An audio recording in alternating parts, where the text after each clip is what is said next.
This is Action 7 News live at 6. Breaking news is happening now. That breaking news: a fire still burning just west of Los Alamos. Sky 7 flew over Valle Canyon just as firefighters begin to attack the grass fire. Officials say it started around 9 last night and has burned more than 300 acres and is not contained. Sky 7 pilot Neil Lawson has been over the scene for us for hours. Neil, are crews any closer to getting things under control? Well, Royal, the winds are beginning to die down just a little bit here, especially up on the ridge where the fire was making a run to the north. Hopefully that will allow the firefighters to get a little bit more of an upper hand on this fire. It's burning mostly in old scrub that's left over from the old Cerro Grande fire, so there's not a lot of heavy timber in there that is going to catch fire, and it's still well outside the town of Los Alamos. The nearest point of the fire is about 4 miles away from Los Alamos itself. As long as the winds die down and things stay in this valley, things should look pretty good, and the firefighters should be getting up to their hands soon. In Sky 7, Neil Lawson, KOAT Action 7 News. Okay, thank you, Neil. Firefighters say no structures are threatened at this point. And tonight on Action 7 News Live at 10, you'll hear from residents about how today's fire sparked some terrifying memories of a fire from nearly 11 years ago. It is a shocking crime Santa Fe police say they have never seen before. Massive amounts of grocery store shopping carts are disappearing, and whoever is stealing them is getting a huge payoff. Action 7 News reporter Alana Gold is here with more on this crime wave. Royal police say a group is responsible and they've been stealing these shopping carts for weeks. We're told it's costing at least one grocery store nearly $30,000, and authorities need to catch whoever's doing this before the problem gets worse.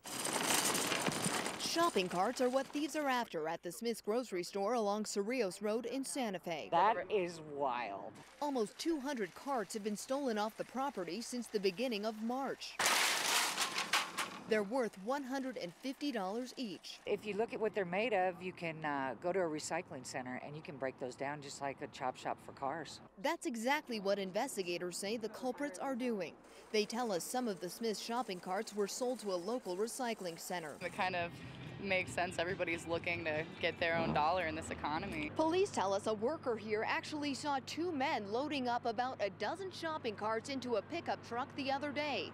The problem is they drove off before anyone could get a license plate number. We don't have a whole lot of leads. We do have some information as far as the vehicle description. It's not real specific. And few leads will make finding the suspects very difficult. Police say surveillance cameras here haven't captured much, so police want customers and workers to be alert for anything suspicious. On a busy street like this and a major thoroughfare, that's wild that nobody sees them. So they can stop this unique crime.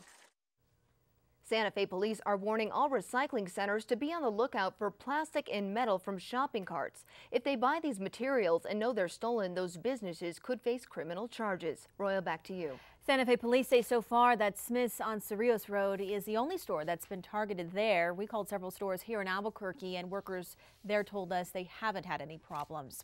New at 6, a state police officer cleared of DWI isn't off the hook. Today, a judge decided Abraham Baca will now face a new trial, and double jeopardy isn't an issue.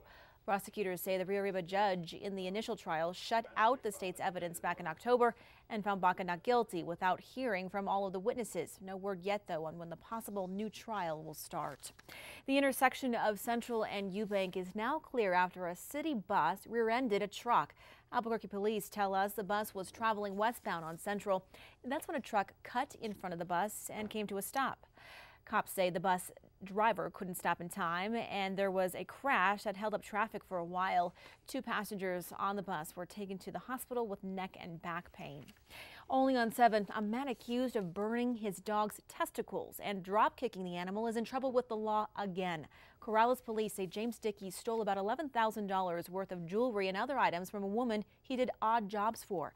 Action 7 News reporter Ana Velasquez is live in Corrales, where she just spoke with a detective on this case.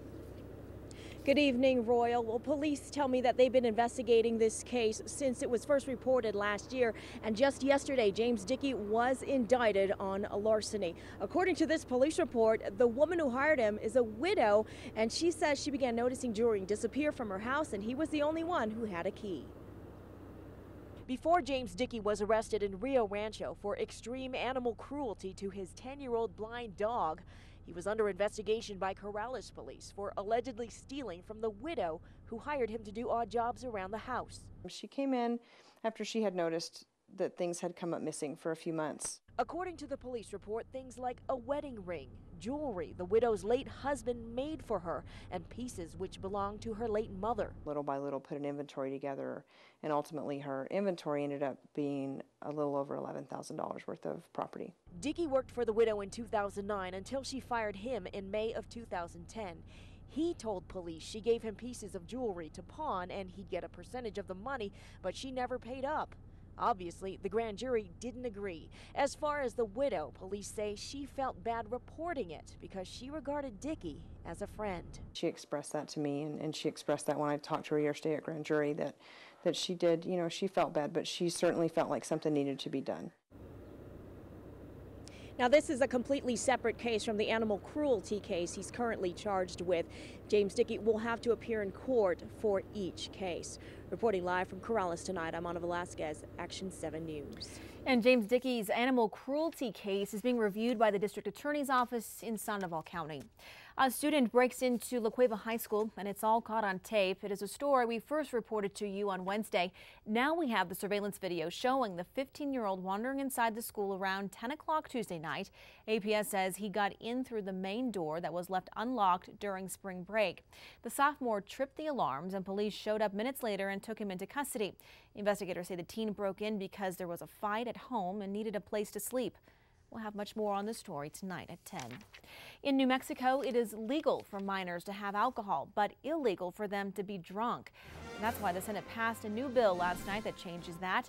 If this law becomes law, offenders found drunk would have their license suspended for 90 days. If they don't have a license, it would take them an extra 90 days to get one. 18 days until the legislative session ends, and lawmakers, meanwhile, are making a mad dash to get their bills heard. But the biggest priority, the budget, is already done. Action 7 News reporter Alana Greenfogel joins us live from Santa Fe with that story. Good evening, Royal. Remember we've been telling you about this big hole in the budget? Well, late last night, lawmakers patched it up. They decided how and for how long to have public employees contributing into their own retirement funds. So the budget is done, and soon, so will the session. Over the course of the session, we've seen Republicans and Democrats disagree on many issues. Yeah, there's no room for the petty politics in our legislative sessions. But one thing they agree on, they're leaving Santa Fe with very little to be proud of. At this point, no.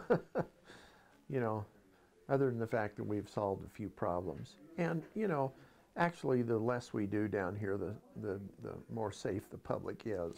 And one area where these two disagreeing sides really agree, our budget isn't very good. I think that some of the funding priorities inside the budget were misplaced. When we cut the budget, one of the things that people don't realize is that we're really cutting jobs also. Like it or not, the budget bill is already on the governor's desk, which means now lawmakers are in a mad fight to get their other bills heard before time runs out. It's just a frantic rush, and everybody's looking at the clock, counting down, saying we've got to be done by noon tomorrow. And by that time, what's not done is dead. Hundreds of bills won't see the light of day. And then it's time for the governor to take a look at the bills that have passed both chambers and decide what changes we as New Mexicans will then find in our lives.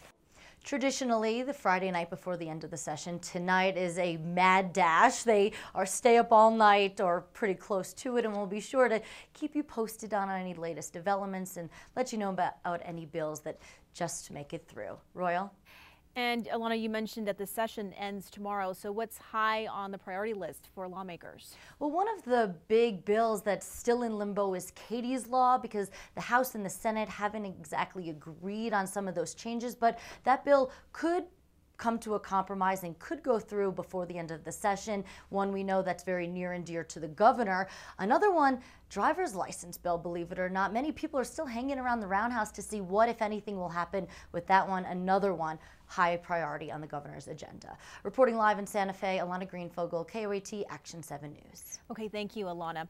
The man in charge of enforcing New Mexico's open records law is charged with breaking it.